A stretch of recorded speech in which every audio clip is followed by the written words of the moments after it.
Welcome back to the Cozy Ornaments by Bucilla.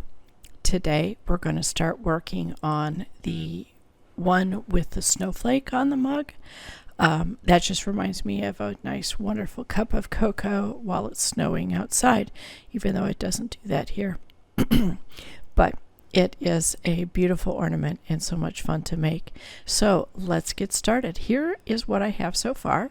You can see I have just pinned on the stripes on the candy canes, but I have done the embroidery at the top of each candy cane and down between the two. So here we go. Progress ahead.